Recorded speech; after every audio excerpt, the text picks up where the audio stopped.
Know that thing people say about sequels? How they're never as good as the original? Well, someone forgot to tell Crytek, the makers of Crysis 2. This game gives players two main play modes, campaign and multiplayer, with the former being the single player option. Playing the original Crysis game isn't exactly a requirement to understand what's going on in the single player campaign, since the game introduces a new protagonist, Alcatraz. As the nanosuit-clad Alcatraz, it's up to you to infiltrate an invaded and infected Manhattan of the future and wipe out the race of aliens that's causing all the problems. It's a pretty good single-player campaign, actually, but where Crysis 2 will see its lasting appeal is in its multiplayer.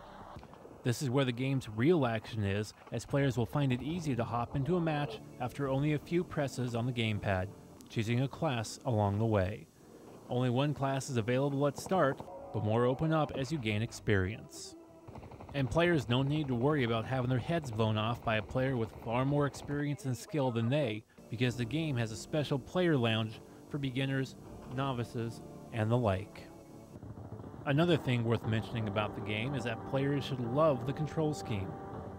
Between normal FPS gameplay, controlling the nanosuit, and everything else that's involved, one might expect to find an absolute mess on the gamepad, but that's not the case with the controls of Crysis 2, as they're actually well laid out and easy to master.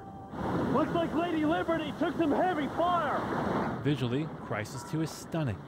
The environment of a post-alien invaded New York City is breathtaking, from the crumbling concrete buildings to a battered battery park.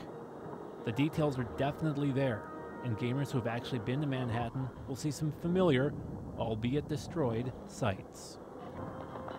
The game's AI can be described in two ways, good and eh. In the game, you'll find yourself battling against humans and aliens alike.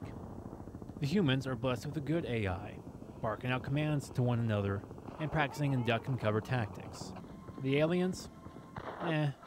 But gamers who do decide to spend their hard-earned money on a copy of Crysis 2 shan't be disappointed. While the game does fall into some traps of being just another futuristic first-person shooter game, it's easily one of the best action titles to have come out in 2011 thus far. My final Game Guy's grade, A-. This is Game Guy Barry White.